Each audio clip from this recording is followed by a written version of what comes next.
वृषभ राशि के दोस्तों नमस्कार। आज 4 जुलाई शुक्रवार। दोस्तों नई योजनाओं पर काम शुरू कर सकते हैं इस समय। अगर आप करना चाहें ना, कोई योजनाएं आपने बना रखी थी तो उसमें काम शुरुआत कर सकते हैं। नए कार्य में प्रगति के अवसर मिलेंगे। पराक्रम साहस के प्रयासों को बढ़ावा मिलेगा। दूसरों पर नहीं, इस समय दूसरों पर नहीं, अगर खुद पर भरोसा रखेंगे तो कई समस्याएं आसानी से हल हो जाएंगी। अगर अगर दूसरों पर भरोसा रखकर चले जाएंगे तो समस्याएं बढ़ेंगी। तो इसलिए आपको चाहिए इस समय अपने आप पर भरोसा रखते हुए और भगवान भरोसे चलते हुए अपने कर्म करते रहें तो फायदा मिलेगा। दूसरों से मदद लेने की अपेक्षा अपनी कार्य क्षमता और अपनी ही योग्यता पर विश्वास रखें। आप सक्षम हैं, इस समय आप कर सकते हैं, जो चाहे कर सकते हैं। आत्मविश्वास आपका बढ़ा हुआ, इसलिए अपनी ही कार्य क्षमता और योग्यता पर विश्वास रखकर आपको आगे बढ़ना चाहिए।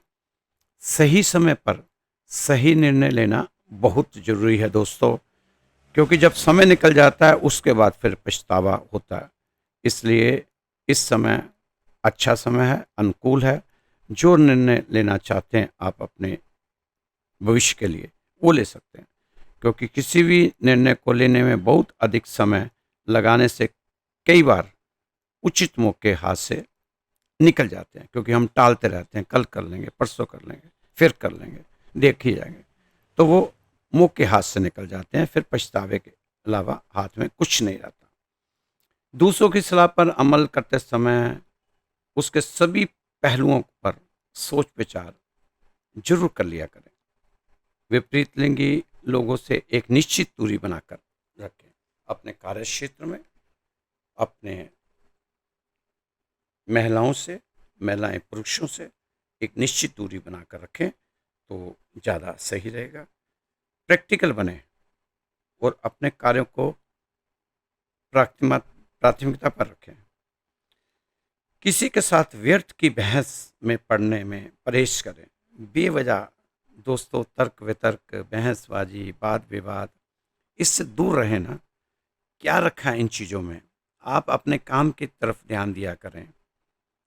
आपका समय समय बहुत कीमती है। भावुकता में आकर किसी के साथ धन संबंधी लेन देन अच्छा नहीं रहेगा। इस समय कुछ छोटी मोटी चुनौतियां तो रहेंगी, लेकिन थोड़ी सी सावधानी और सूझबूझ रखने से समाधान भी निकलते जाएंगे। दोस्तों चुनौतियां किसके जीवन में नहीं है? हर किसी के जीवन में चुनौतियां हैं। हर आदमी इस समय संघर्ष कर रहा है। तो आप भी छोटी मोटी चुनौतियों से निकलते जाएंगे। रिस्क प्रवृत्ति में कार्यों में रुचि ना लें। अभी कोई रिस्क नहीं लेना चाहिए आपको। जोखिम लेने से बचें।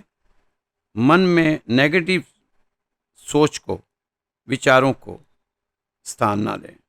नेगेटिव चीज़ों को अपने से दूर रखें।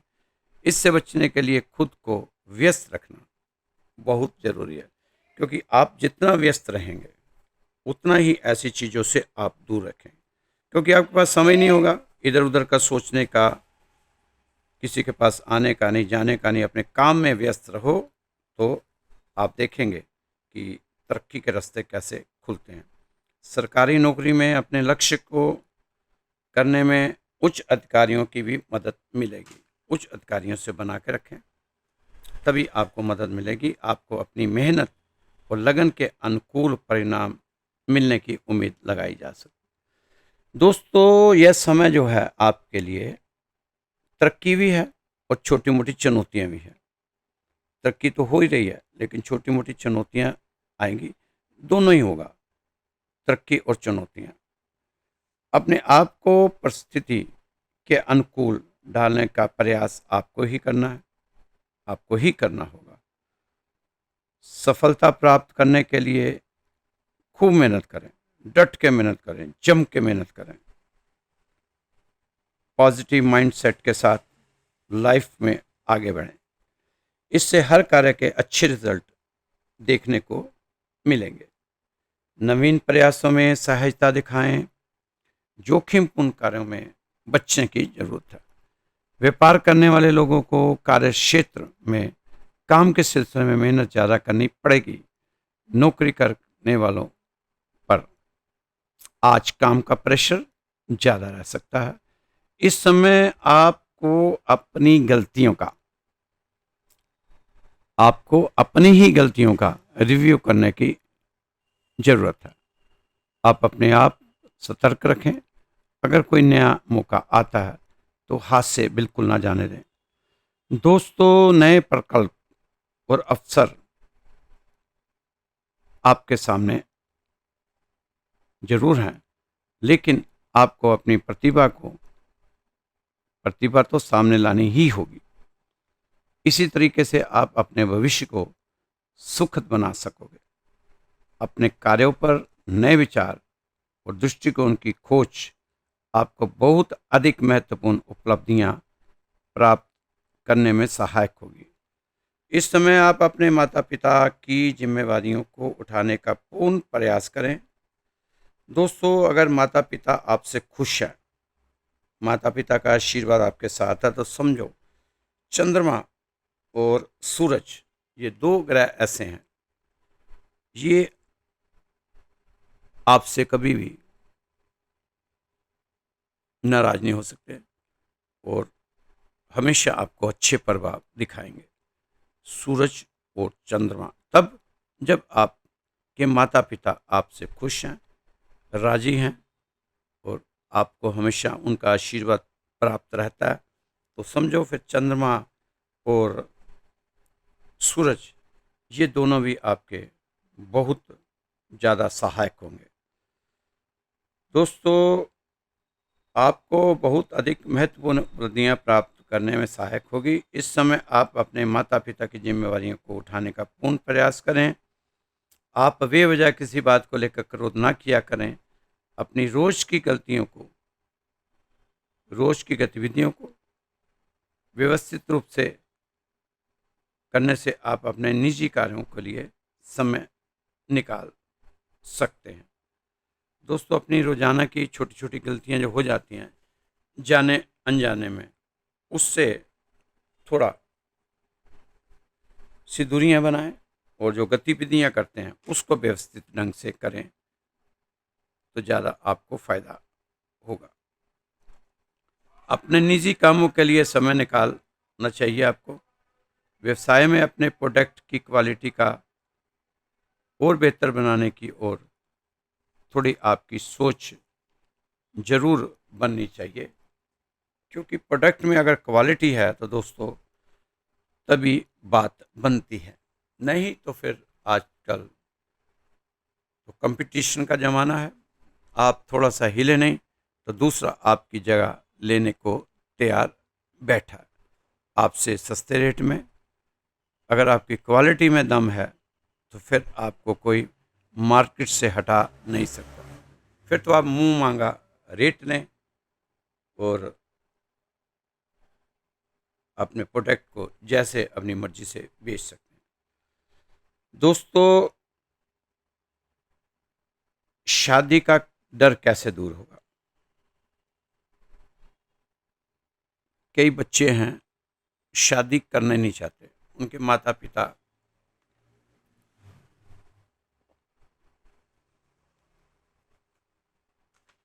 शादी का नाम लेते हैं तो बच्चे मना कर देते हैं, बात ही नहीं करते कि अभी बात ही मत करो, अभी मुझे अपना कैरियर बनाना है। तो दोस्तों, अगर किसी बच्चों को शादी से डर या घबराहट हो रही है तो उसके परिवार को चाहिए कि वह दही से स्नान करे। शुक्रवार को तो जरूर करें, शुक्रवार वाले दिन तो जरूर करें। यह 1 महीना तक करें या ज़्यादा भी कर सकते हैं। आपका भय खत्म हो जाएगा। थोड़ा दही हाथों में लेकर पूरे शरीर में मलकर स्नान कर लिया करें। ये जो भय है, ये मूल है, वह धीरे धीरे खत्म होता चला जाएगा। चाहे वह लड़का हो या लड़की हो, ऐसे लोगों को ये उपाय जरूर करना चाहिए और मन में डर भी निकल जाएगा और जो परेशानियां और बाधाएं आ रही थी वह भी दूर हो जाएंगी, खत्म हो जाएंगी। शनिवार को जौ के दानों को दूध में भिगोकर बहते पानी में प्रवाहित करें। 43 शनिवार को करना है। शनिवार के दिन जौ के थोड़े से दाने लेकर दूध में भिगोकर किसी भी जल में प्रवाहित कर दिया करें। मन से डर निकल जाएगा और खुशी खुशी आप शादी के बंधन में बंध जाएंगे। तो ये छोटा सा टोटका ही कह सकते हैं, नुक्ता है जो पुराने ज़माने में लोग करते थे। दोस्तों, हमने कैसा जीवन जिया, कैसा जीवन जी रहे हैं, जो करने आए थे वो किया या नहीं, यह आभास अक्सर हमें जिंदगी के अंतिम क्षणों में ही क्यों होता है। यही मंथन यदि जीवन के शुरुआती पलों में कर लिया जाए तो यकीन मानिए इस जिंदगी के अनमोल सिक्के को बिना समझे यूं ही व्यर्थ नहीं गवाए जाएंगे। तो इस जीवन को समझें, इस जीवन को समझते हुए ही अपने जीवन को जिएं। दोस्तों, सोने चांदी की दुनिया में प्रेम की कीमत कुछ भी नहीं। कौन सुनेगा आहें, यहाँ पर तुम्हारी दुखी हालात की कीमत कुछ भी नहीं। तो आज का कलयुग है, कलयुग में कोई किसी को नहीं सुन रहा, कोई किसी को समझ नहीं रहा, कोई किसी को जान नहीं रहा। हर आदमी भाग रहा है, भाग रहा है, भाग रहा है। पैसे की दौड़ लगी हुई है और भागता जा रहा है। दोस्तों, छोटी सी कहानी। एक भक्त था, बहुत भक्ति करता था, कृष्ण जी की इतनी भक्ति करता था, बहुत पूजा पाठ करता था, दान पुण्य भी बहुत करता था। मंदिर जाना, दान पुण्य करना, गरीबों को खाना खिलाना, जितने भी दान पुण्य के काम थे वो सब करता था, पक्षियों को दाना देना। एक बार वो कहीं दूसरे राज्य में पहुंच गया, भटकता भटकता, घूमता घूमता रास्ता भटक गया। और जब चल रहा था तो मुंह में भगवान का भजन ही चल रहा था, जय श्री कृष्णा जय श्री कृष्णा। मुड़ गया होगा किसी गलत मोड़, तो पहुंच गया वहां पर दुश्मन के क्षेत्र में। सैनिकों ने पकड़ लिया कि यह तो कोई जासूस लगता है। पकड़कर राजा के पास ले गए। वहां राजा ने हुक्म दिया, इसको फांसी दे दो। आज शाम को ही 5 बजे इसकी फांसी तय कर दो। अब वह सोचने लगा कि हमारे साधु महात्मा, हमारे शास्त्र, हमारे वेद पुराण हर जगह कहते हैं कि भगवान को सामने वाला मुसीबत में याद करे तो भगवान खुद रक्षा करने आता है। यह अभी तक आया नहीं। सोचा कि भगवान अभी तक आया नहीं, जब 5 बजे सूली हो जाएगी तब आएगा भगवान। अभी सोच ही रहा था कि कब आएगा, तब आएगा। एक तरफ सोचता है आता होगा, कि आ ही रहा होगा, रास्ते में होगा। पर जब भगवान प्रकट हो गए और बोले, बताओ बेटा, मैं आ गया, तुमने पुकारा और हम चले आए, बताओ क्या सेवा, क्या कहते हो। सेवा आपको नहीं पता, आप जानी जान है, त्रिकालदर्शी हैं, सब कुछ जानते हैं, पत्ते पत्ते की खबर है, चींटी से भी लेकर हाथी तक की आपको खबर है। सब जानते हो कि थोड़ी ही देर के बाद मुझे फांसी हो जानी है। मेरी कोई गलती नहीं, कोई पाप नहीं किया, जिंदगी हमेशा आपकी बंदगी करता रहा, मंदिर में जाता रहा, बचपन से मंदिर में जा रहा हूँ, प्रसाद चढ़ा रहा हूँ, 3-3 घंटे वहाँ बैठता हूँ, भक्ति करता हूँ, कीर्तन करता हूँ। मुझे इस मुसीबत से निकालो, मुझसे हिसाब करो, हिसाब दो। प्रभु ने कहा, मैं तो तेरे किए कर्मों की सजा जो तुम्हें मिल रही है, ये जो तेरे को सजा मिल रही है, तेरे किए कर्मों की ही सजा है। याद कर, नहीं तो मैं याद दिलाता हूँ। बचपन में एक चींटे को तूने तीले चुबो चुबो कर मार दिया था। वो तड़फता रहा तो फिर भी उसको तीले चुभोता रहा,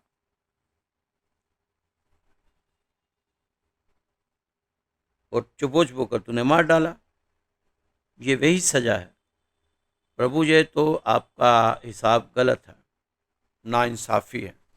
तब तो मुझे कुछ भी पता नहीं था, मेरा बचपना था, इतना मैं समझ नहीं रहा। मैं तो ना समझ था। अकल कहाँ थी मुझे? छोटे से बचपन में कहाँ अकल होती है? बुद्धि काम नहीं करती थी। पर जब मैं समझने लगा, जब मुझे समझ आने लगी, मैं सियाना हुआ, तब से आज तक आपको मानता हूँ, आपकी सेवा में रहता हूँ, भक्ति में रहता हूँ। एकादशी नहीं छोड़ी, पूर्णमासी नहीं छोड़ा, अमावस नहीं छोड़ा, जब मैंने वर्तना किया हो। आप मेरी उस एकादशी का हिसाब कर दो।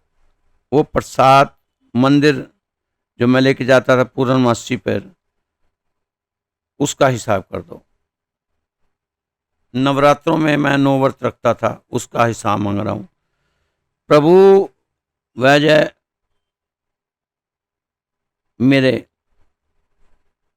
इतने इतने जो मैंने आपके लिए लंगर लगाए, उसका हिसाब कर दो। अब ये बोल ही रहा था, प्रभु अंतर्ध्यान हो गए, कृष्ण जी अंतर्ध्यान हो गए। थोड़ी देर में राजा के सिपाहियों ने फांसी दे दी। मरने के बाद सीधा भगवान के पास पहुंचा। ये तो आपने नाइंसाफी की है, चीटिंग की है, चीटिंग मेरे साथ। प्रभु ने कहा, मैं तो तुझे बचाने ही आया था, पर तुझे मुझे हिसाब किताब में उलझा दिया। मैंने सोचा तब तो वो काम तुझे नासमझी में किया था। जो पहले कीड़े को मारा था, वो तो नासमझी में किया हुआ काम था। अब तो समझदार हो गया होगा, शायद अपने किए कर्मों की माफ़ी मांग ले। पर तू तो मुझसे हिसाब किताब मांगता रहा। हिसाब किताब मांगना शुरू कर दिया तूने तो। बस वही तू गलती कर बैठा। अब तू दोबारा जाएगा, वो तो इसका प्रायश्चित कर लियो। याद कर, मैं माफ़ कर दूंगा।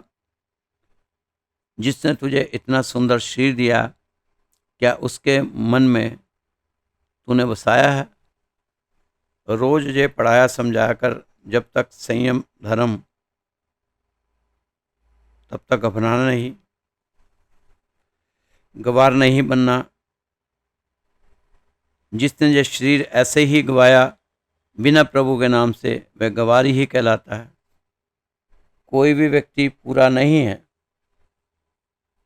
वह भूल करने वाला है। भगवान कभी गलती नहीं करते, इंसान ही गलतियाँ करता है। हम कहते हैं कि अगला जन्म किसने देखा है?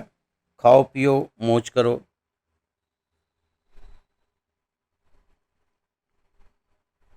शरीर इस जग में आकर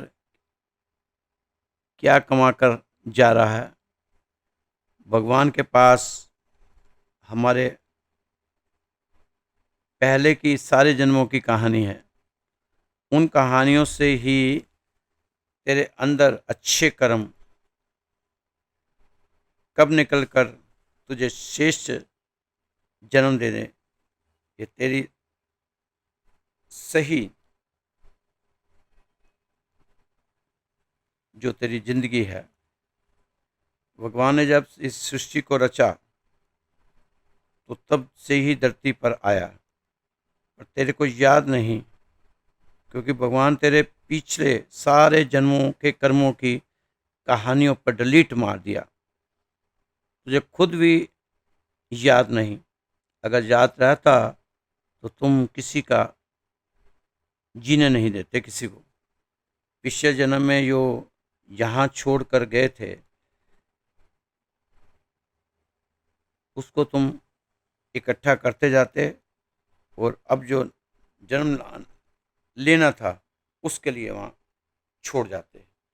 इसलिए तुम्हें सारी चीज़ें जो आगे होने वाला है और जो पीछे हो चुका है पूर्व जन्मों में, वो सब भगवान ने डिलीट मार दिया। नहीं तो तुम किसी बंदे को जीने ना देते। अपने जन्म को आपने यही आना है और ये सारा खजाना मेरा है। पिछली दुनिया का याद करते और झगड़ा करते, पिछले ज़मीनों का दावा करते और लड़ते रहते, तो ये वाला जीवन तुम जीते ही नहीं। तो दोस्तों, भगवान के साथ हम हिसाब किताब करना लग पड़ते हैं, लेकिन जो भगवान ने हमें दिया है उसका हम कभी शुक्रिया अदा नहीं करते। उस व्यक्ति को भी भगवान बचाने आए थे, लेकिन वो लग पड़ा हिसाब किताब करने। फिर भगवान ने बताया कि तू कर क्या रहा है, तू करता क्या रहा है, मैं तेरे को कितनी बार नीचे भेजता हूँ, तू हर बार इन चीज़ों में उलझ जाता है, प्रायश्चित तू करता नहीं, मैं तेरे को कैसे माफ़ कर दूँ। मैंने तो सोचा था तू शायद अपने गुनाहों की माफ़ी मांगे, मैं वहाँ गया हूँ तो तू किसी गुनाह की माफ़ी मांगे कि मेरे उस जन्म में कोई पाप हो गया होगा तो मुझे फांसी हो रही है, पर तूने तो हिसाब किताब शुरू कर दिया मेरे साथ। तो दोस्तों, हम भी मंदिर में जाकर भगवान से यही करते हैं, 1 दर्जन केले ले जाते हैं और उसके बाद कितनी सारी डिमांडें रख देते हैं। ऐसा ना करें, व्यापार ना करें, भाव का, ये भगवान के साथ तो भाव आपका शुद्ध होना चाहिए। अच्छे भाव के साथ आप भगवान के पास, भगवान के सामने जाएंगे तो आपको सब कुछ अच्छा ही मिलेगा। और ये जो समय है, इस समय को आप भगवान के साथ जोड़ते हुए आगे बढ़ें, क्योंकि सबसे आपने बना के देख ली, थोड़ा भगवान से भी बना के देख लें, शायद बात बन ही जाए। क्योंकि हम कहते रहते हैं उससे बना ले, उससे बना के रख, उससे बना के रख, उससे बना के रख, वो बुरे वक्त में तेरे काम आएगा। लेकिन आज तक नहीं सुना कि किसी ने कहा हो भगवान से बना के रख कि ये बुरे वक्त में तेरे काम आ जाएगा। जबकि आता भगवान ही काम है, और कोई काम आता नहीं। अगर कोई आता भी है तो भगवान ही उसके बुद्धि में डालता है कि जा इसकी मदद करके आ, उसको जरिया बनाता है। तो दोस्तों, ये आज का राशिफल था आपका। ये रोज़ ही आपका राशिफल आपको बताया जाता है। इसमें थोड़ी सी अध्यात्म की, भगवान की बातें जितनी मेरे को समझ है आपसे कर लेता हूँ। थोड़ी चर्चा हो जाती है, भगवान का भी नाम इसी बहाने लिया जाता है। नहीं तो राशि देखकर हम भगवान के नज़दीक तो जाते नहीं हैं, सब राशि ग्रहों के नज़दीक पहुँच जाते हैं। और शनि मंगल राहु केतु ही सारा दिन याद रहते हैं, भगवान हमें याद नहीं रहता। इसलिए मैं ग्रहों की बात बहुत कम करता हूँ, मैं ज़्यादा भगवान की बात करता हूँ। क्योंकि भगवान के अनुग्रह में चले गए तो सारे ग्रह आपके अनुग्रह में आ जाने हैं, ये गारंटी है। एक बार सच्चे मन से भगवान के अनुग्रह में जाने का प्रयास करें, उसके बाद तमाशा देखें कि ये सारे ग्रह आपकी मर्जी से चलेंगे। क्योंकि जब भगवान की मर्जी के बिना पत्ता नहीं हिल सकता, तो फिर इन ग्रहों की क्या औकात कि ये अपनी मर्जी से हिलजुल जाएं। क्योंकि ये पूरा संसार आज यही एक बात है जो हर धर्म, हर मजहब में है कि बिना भगवान की मर्जी के कोई कुछ नहीं कर सकता। तो ये हमारे जितने मजहब है, धर्म है, पंथ हैं, सब ने इस चीज़ को माना है कि भगवान की मर्जी के बिना पत्ता नहीं हिल सकता। चाहे इनके कितने भी मनभेद हों, मतभेद हों, लेकिन यहाँ पर आकर सबकी एक ही राय है कि भगवान की मर्जी के बिना पत्ता नहीं हिल सकता। भगवान चाहेगा तो सब कुछ होगा, उसकी मर्जी के बिना इस संसार में कोई कुछ नहीं कर सकता। तो जब हमारे सब ग्रंथ कह रहे हैं, हमारे शास्त्र कह रहे हैं और सारे मजहब कह रहे हैं, सारे पंथ कह रहे हैं, तो बात तो है। हमें भी भगवान की रजा में राजी होते हुए आगे बढ़ते जाना है। तो दोस्तों, ये जो मंदिर है हमारा, जहाँ से राशिफल आपको बताया जाता है, ये दिल्ली में है।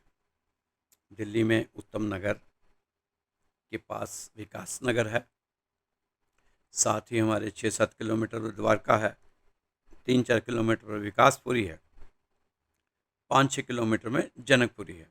उसके बीच में ये मंदिर बना हुआ है।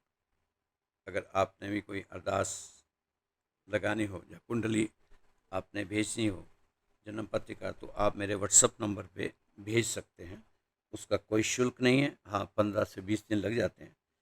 तो आप उसमें आपकी जन्म पत्रिका देख के आपको उपाय भी बताए जाएंगे, और जिन सज्जनों ने अरदास लगानी है अपने परिवार की सुख शांति के लिए, वो भी अपना नाम, अपना गोत्र और पता लिख कर व्हाट्सअप कर दें। मेरा नंबर है 9315336907, 9315336907। तो दोस्तों,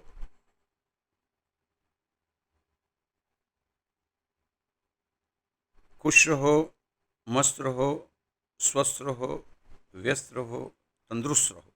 कल फिर मिलेंगे आपकी राशि के साथ। जय श्री कृष्णा, जय श्री राधे।